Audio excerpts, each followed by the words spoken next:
Ladies and gentlemen, boys and girls, children of all ages, welcome to Robert Sports Show. I'm your host, Robert. All right, NASCAR Cup Series Wise Power 400, Race 2 of the 2022 season, Race 2 of the next gen era of NASCAR. Takeaways from Daytona. That was a lot of fun.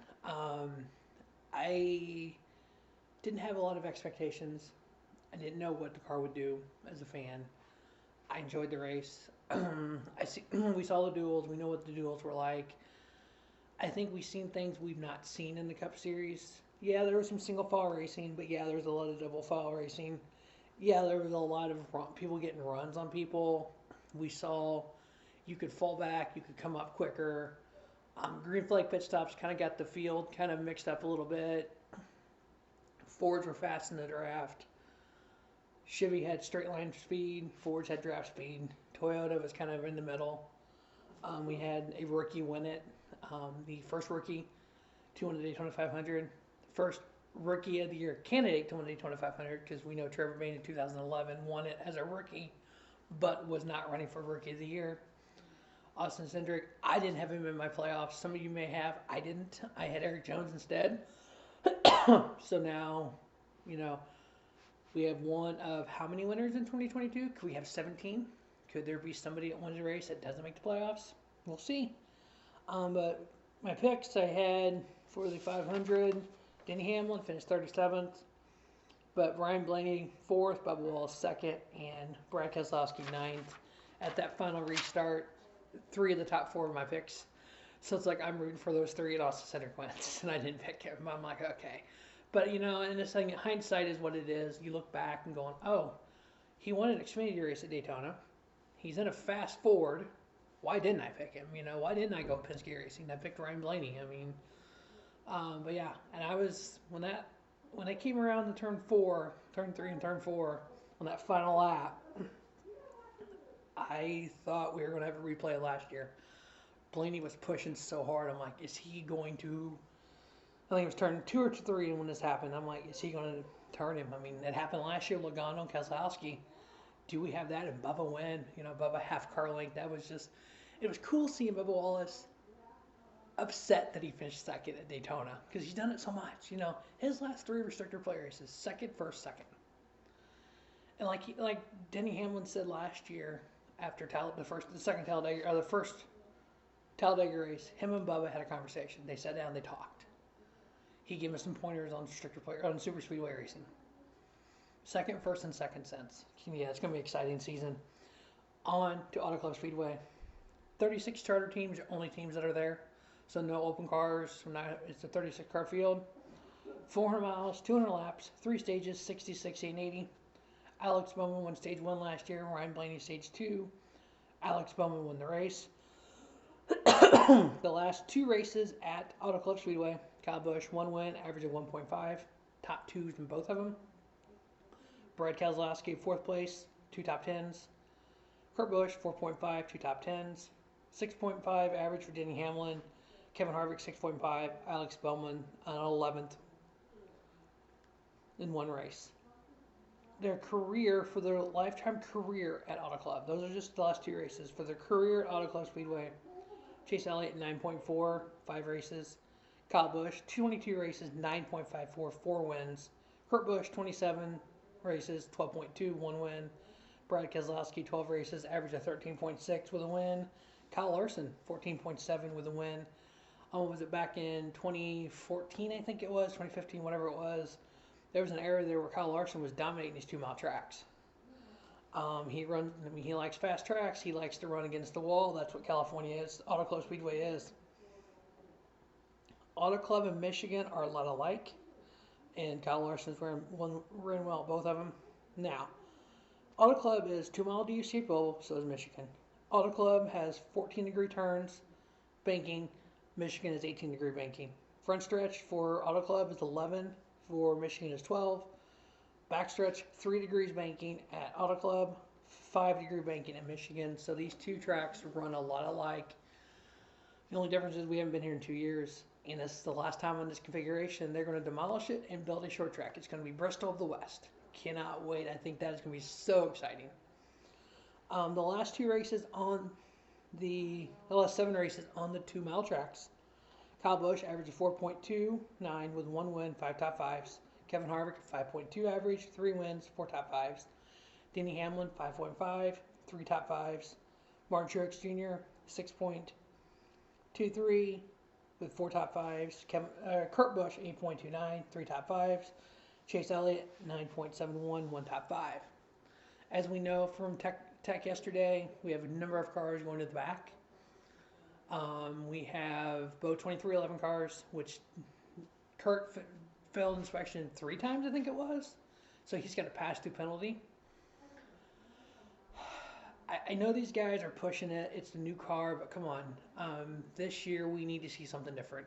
We seen last year a number of times where Chase Elliott would start in the back for multiple inspection failures, like 9 times. It didn't hurt him. Here's the thing.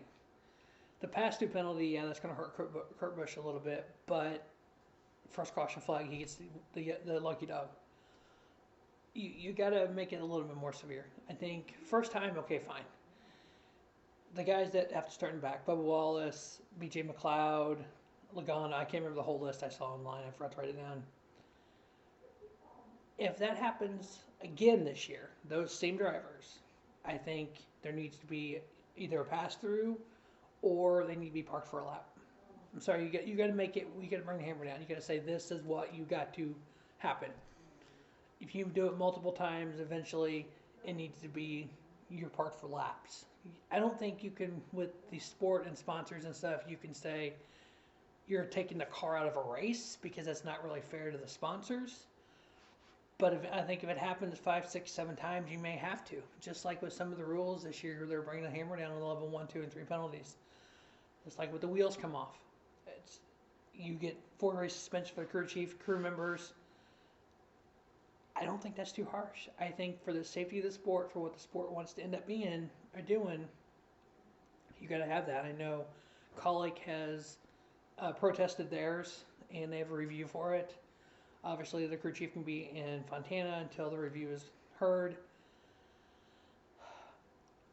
I do want to mention the Penske thing in the wheels. I like the fact that NASCAR went, oh, okay, you have a point. Nobody ran those wheels in the 500. So even Ellinger, the crew chief for Austin Center, said they had a set on the side. They did not put them on the car. So everything on the car was untouched. So the 500 was pure. The fact that NASCAR said, what are you doing? Let's take those. And then they came back and said, you know what? You guys got a point. Let's move forward. Let's do this. I love the fact that NASCAR did that. Money Racing, their wheel just came off. They can't appeal that. Colic, it looked like the wheel broke because a piece of the wheel was underneath the tire when it came in. So the wheel broke. I can see the appeal process there. Hopefully they win that appeal. They may not. But you know what? At least NASCAR's hearing it, so that's good.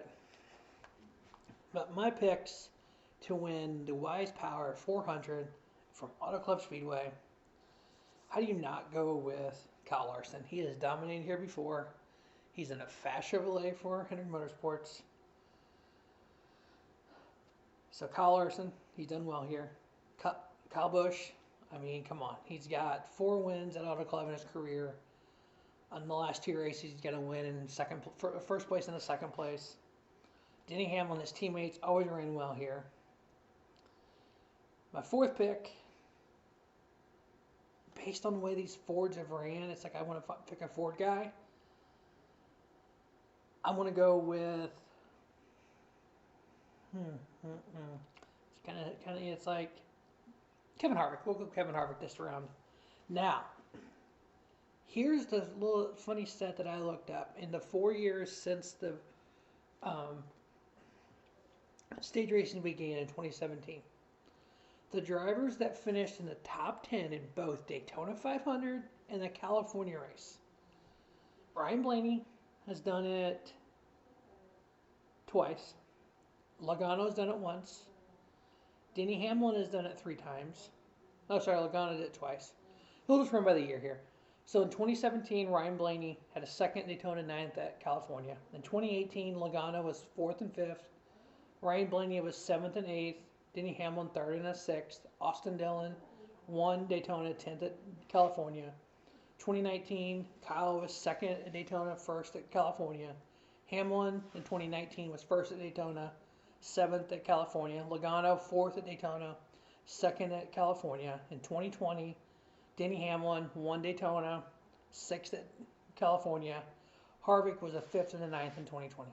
So not many drivers have been able to do top 10 in both Daytona and California.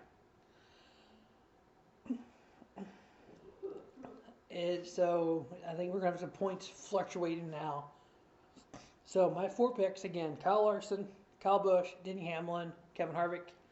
In the next gen era, I am going with 4 picks for the Cup Series. In the Xfinity Series, I do Colic Racing plus 2 picks. In the Truck Series, I do KBM plus 2 picks. So if you're new to Robert Sports Show, welcome. Make sure you subscribe to the channel. Follow me on Twitter at Robert Sports Show.